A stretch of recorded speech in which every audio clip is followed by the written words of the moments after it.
এই মার্কেট এরিয়াতে যুগ যুগ ধরে হানাফি মাযহাবের উপর আমল করে যারা আসতেছে, যারা আপনারা আমল করে আসছেন, আপনাদের এই যুগ যুগ ধরে হানাফি মাযহাবের উপর আমল করা এই ইবাদত বন্দেগী নিয়ে যদি কোন রকম টাল বাহানা করা হয়, ঠাট্টা বিদ্রুপ করা হয়, যে পাট্টারে ছেড়ে ফেলা হবে। যদি প্রয়োজন হয় আইনের প্রশ্রয় নেওয়া হবে, আরো যদি প্রয়োজন পড়ে এর চাইতেও আরো উপরে কোন যোগাযোগ করার তাও করতে হবে, তবু এদেরকে স্তব্ধ করে দিতে হবে। কারণ ওরা পরিষ্কার উম্মতে মুসলিমের মধ্যে দ্বন্দ্ব সংঘাতকে বাড়িয়ে দেওয়ার জন্য ইহুদি খ্রিস্টানদের কোটি কোটি টাকা হয়ে বাংলার জমিনে সম্পূর্ণ ষড়যন্ত্রমূলক কোমর বেঁধে নেমেছে। আমার প্রাণের ভাইরা, ইনশাআল্লাহ আগামীকাল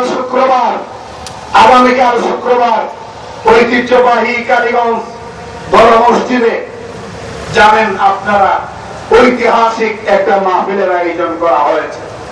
সবাই জানেন তো? আগামী শুক্রবার এদের মুখোশ উন্মোচন করে দেওয়া হবে।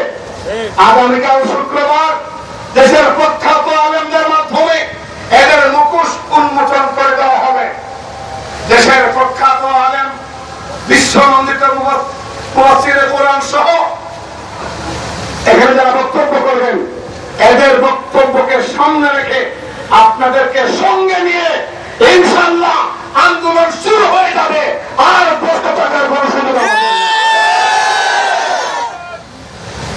যুগ যুগ ধরে আমরা যেই ক্যাটাগরি, যুগ যুগ ধরে আমরা আমাদের বাপ দাদা 14 গোষ্ঠী হানাফি মাযহাবের উপর আমল করে আসতেছেন, কেউ বা শাফি মাযহাবের উপর আমল করে আসতেছেন, কেউ বা হাম্বলি মাযহাবের উপর আমল করে আসতেছেন, কেউ বা মালিকি মাযহাবের উপর আমল করে আসতেছেন। অথচ আশ্চর্যের বিষয়, এই তথাকথিত আহলে হাদিস নামধারী যারা এদেরকে যারা চালায়, যারা উস্কানি দেয় ইন্টারনেট আর ফেসবুকের মধ্যে, এই বেয়াদবরা ইমাম আবু হানিফাকে গালি দেয়, ইমাম শাফিকে গালি দেয়, এই বেয়াদবরা বিভিন্ন বুজুর্গানে কেরামকে গালি দেয়। যদি এই কালীগঞ্জের আশপাশে মার্কেট এরিয়াতে কোন বুজুর্গের নাম ধরে যদি কখনো কোন কুলাঙ্গার গালি দেয়, জিহ্বা ঠেলে ছেড়ে ফেলবেন, 1 সেকেন্ডে দেরি করবেন না।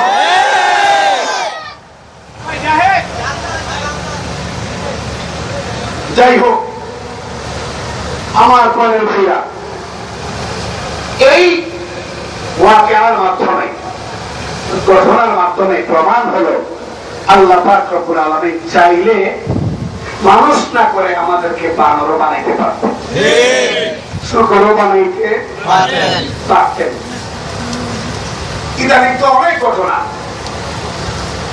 বিভিন্ন আকাশ মিডিয়ার মাধ্যমে পাওয়া যায়, অর্ধেক সাপ হয়ে গেছে, অর্ধেক মানুষ আছে, পাওয়া যায়, অর্ধেক শুকর হয়ে গেছে আর অর্ধেক বানর হয়ে গেছে। আল্লাহ ইচ্ছে করলে পারেন মাঝে মধ্যে একটা সিম্পল আল্লাহ দেখা, সতর্ক হওয়ার জন্য। এই জন্য আল্লাহ পাক রব্বুল আলামিন বলে, কোন জিনিস তোমাকে সেই রবের কাছ থেকে দূরে সরিয়ে রাখলো, অথচ যেই রব তোমাকে সুষম করে, সুবিন্যস্ত করে সৃষ্টি করেছেন, এত সুন্দর করে সৃষ্টি করেছেন, তোমার মতো আর কোন সুন্দর প্রাণী দুনিয়াতে নাই। যেমন সূরা 3-এর মধ্যে আল্লাহ পাক চারটা জিনিসের কসম করে বলছেন যে মানুষকে তিনি সবচাইতে সুন্দর করে সৃষ্টি করেছেন। والتين والزيتون وطور سينين وهذا البلد الأمين। আল্লাহ বলেন তিনের কসম, জাইতুনের কসম, কসম মানে শপথ, তুর পর্বতের শপথ, তুরে সিনিন, এবং পবিত্র নগরী মক্কার শপথ। লাকাদ খালাকনাল ইনসানা ফি আহসানি তাকওয়িম। এই চারটা জিনিসের শপথ করে আল্লাহ বলেন লাকাদ খালাকনাল ইনসানা ফি আহসানি তাকওয়িম। আমি আল্লাহ অত্যন্ত সুন্দর অবকাঠামো দিয়া মানুষকে সৃষ্টি করেছি। অত্যন্ত সুন্দর অবকাঠামো দিয়ে আল্লাহ পাক বলেন এই মানুষকে সৃষ্টি করেছে। মানুষের মতো কোন সুন্দর সৃষ্টি নেই। মুফাসসিরিনে কেরাম বলেন তাকওয়িম শব্দের ব্যাখ্যা হইল এমন ভাবে আল্লাহ সৃষ্টি করেছেন মানুষকে, এমন অবকাঠামো দিয়েছেন যেই অবকাঠামোর মধ্যে ভুল করার মতো কোন যুগ কিংবা কোন ব্যক্তি কিংবা কোন গ্রন্থ কিংবা কোন মতবাদ কিংবা কোন পরিস্থিতি কখনো তৈরি হবে না। আল্লাহ এরকম সুষম সুবিন্যস্ত মানুষকে সৃষ্টি করেছে। বিশ্বাস হয় আপনাদের? অনেকে তো গায়ের রং কালো, যদিও আমারটা এর ব্যতিক্রম নয়। এজন্য আফসোস করে অনেকে, আরেক মানুষকে দেখে আফসোস করে সে কত সুন্দর, কত কাটিং করে চুল রেখেছে, কত সুন্দর করে কান ছিদ্র করে মহিলা সেজেছে, কত সুন্দর করে হাতে মালা পরে একদম লেডিস সাজবার চেষ্টায় আছে। আমি কালো, আমি সুন্দর নই। অনেকে এরকম হীনমন্যতায় ভোগে, ভোগে না? এইরকম হীনমন্যতায় ভোগা সত্যিকার কোন মানুষের কাজ নয়, বরং রং পার্থক্য নয়। রংটা কি না?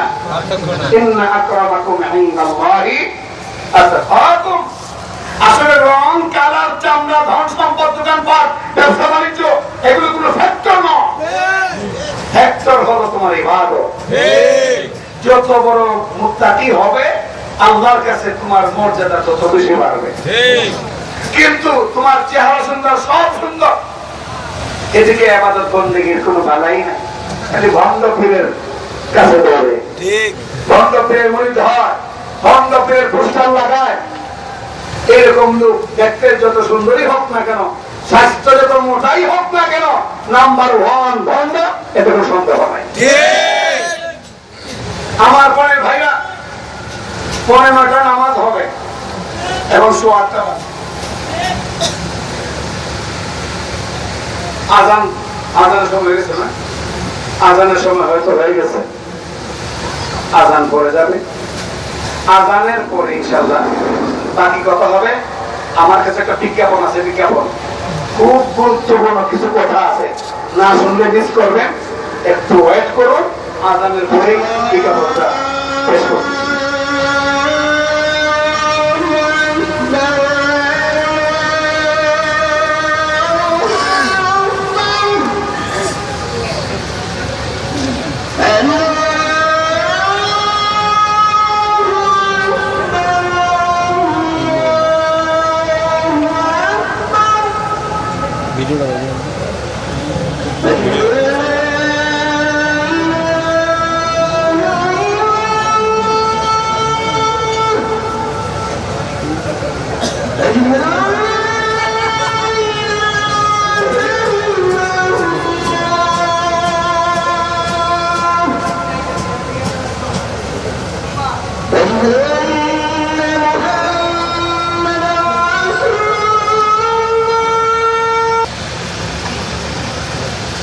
মাহফিল মূলত নুরু মার্কেটের অধীনে। মাসআলা হলো এই মার্কেটের আজানের সময় কেবল আমরা ফলো করব এবং আজানের জবাব দেব, জবাব করব।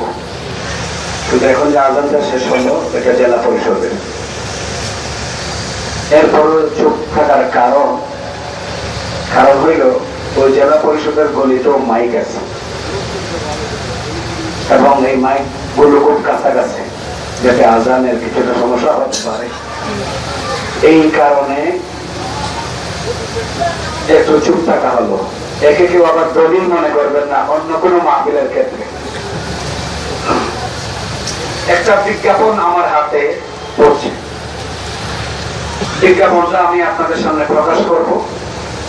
প্রকাশ করার পরপরই বয়ান শেষ, কিন্তু তার আগে জানতে চাইব এই বিজ্ঞাপনে যা লেখা আছে আমি যা আপনাদের সামনে পেশ করব, এটা শোনার পর এইখান থেকে এই প্রতিজ্ঞা করতে আপনারা রাজি থাকবেন কিনা যে প্রয়োজনে এই ভন্ডের বিরুদ্ধে মিছিল, মিটিং, স্লোগান যা লাগে আমরা করব। হামলা, মামলা, প্রয়োজনে ফাঁসির কাছে যদি ঝুলতে হয় তবু আমরা এই শিক্ষাপনটা কেরানীগঞ্জের সর্বস্তরের তৌহিদি জনতার পক্ষ থেকে স্থাপনা হয়েছে। আমি এই বিজ্ঞাপনের লেখাগুলো পড়লাম, লেখাগুলো পড়ে দেখলাম আমার কাছে সংরক্ষিত এই ভণ্ড দেওয়ানবাগের যে সমস্ত পুস্তক আছে এই পুস্তকগুলির মধ্যে এই কথাগুলি আছে। এই কারণেই আমি আপনাদের সামনে এটা পেশ করছি। প্রিয় মুসলমান ভাই, লক্ষ্য করুন, জমানার দাজ্জাল, আশেকে শয়তান, ইহুদি খ্রিস্টানদের ভাড়াতে দালাল, মুসলমানদের ঈমান চোর, ভণ্ড দেওয়ানবাগীর ঈমান বিধ্বংসী উক্তি। ভণ্ড দেওয়ানবাগী বলে তার নিজস্ব প্রকাশিত বই, যার নাম রসুল সত্যি কি গরিব ছিলেন, বইয়ের নাম হইল রসুল সত্যি কি গরিব ছিলেন। এই বইয়ের 12 পৃষ্ঠায় সে উল্লেখ করে, একদা আমি স্বপ্নে দেখি ঢাকা ও ফরিদপুরের মধ্যখানে এক ময়লা স্তূপের মধ্যে মুহাম্মদ সাল্লাল্লাহু আলাইহি ওয়াসাল্লামের মৃতদেহ উলঙ্গ অবস্থায় পড়ে থাকে। অতঃপর আমি উক্ত মৃতদেহে হাত বুলালে রসুলের দেহে প্রাণ ফিরে পায়। বাকিটা একটু পরে বলবো, এর আগে জানতে চাই এই যে লেখাটা, এই যে উক্তিটা আজকে প্রথমেই শুনলেন না আগেও শুনছেন? দেখি কি আগে শুনছেন? সবাই বইয়ের দরকার নাই, আপনারাই বলি।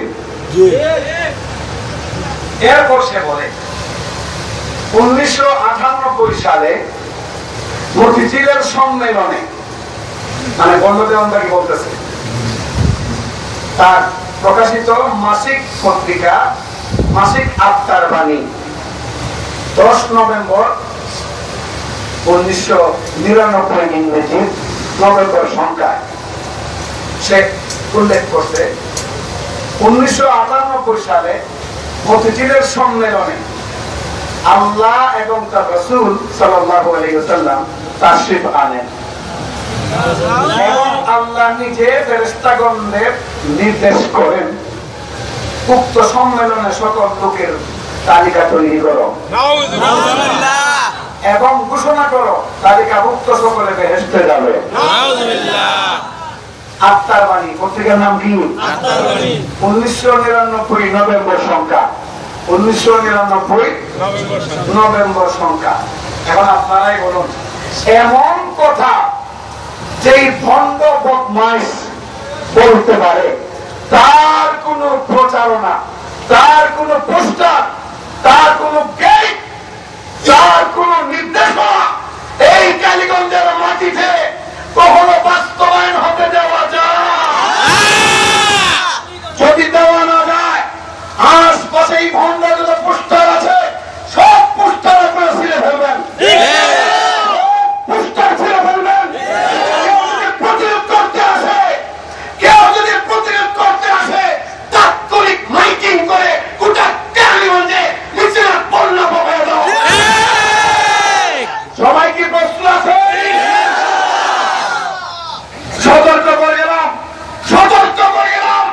যত সম্পদের মালিকে তুমি হও না কেন, যত বড় বিল্ডিং এর মালিকে হও না কেন, আর যত বড় নেতাই তুমি হও না কেন, যদি এই ভণ্ড, যেই ভণ্ড আল্লাহ রাসূলকে উলঙ্গ করেছে, এই ভণ্ডের পক্ষপাতিত্ব হয়ে এই কালীগঞ্জের যে কোনো জায়গায় প্রতিরোধ করতে আসলে অবস্থা ভালো হবে না। সতর্ক করে গেলাম। সাথে সাথে তওবার আহ্বান জানাচ্ছি, তওবার আহ্বান জানাচ্ছি। তওবা করার সময় আছে, আল্লাহ দয়া করে ঈমান আবার ফিরিয়ে দেবেন। তওবা করো, এই ভণ্ডের সমর্থন ফিরিয়ে দাও। এই ভণ্ডের সমর্থন মানে জাহান্নাম অর্জন। সুতরাং এই জঘন্য কাজ থেকে আশা করি সংশ্লিষ্ট ব্যক্তিবর্গ দূরে থাকবে, এই আশাবাদ ব্যক্ত করেই বয়ান এখানে শেষ করছি। আগামীকাল শুক্রবার আপনাদেরকে বিশেষভাবে দাওয়াত করলাম কালীগঞ্জ মসজিদে। আপনারা যাবেন, বিশ্ব বরেণ্য মুফাসসিরে কোরআন আল্লামা অলিপুরি দামাত বারকাতুহুম তাশরীফ আনবেন। তাশরীফ আনবেন বাংলাদেশের মুফতি আজম, বাতিলের সেই আতঙ্ক, সমস্ত ফেরাকে বাতিলা কলিজা কাঁপানো মুফতি আজম আল্লামা মিজানুর রহমান সাঈদ দামাত বারকাতুহুম তাশরীফ আনবেন। জমানার মুর্শিদ, আমাদের অহংকার, মুর্শিদে জামান আর বিল্লাহ আল্লামা আব্দুল মতিন বিন হুসাইন দারুকানগরী তাশরীফ আনবেন।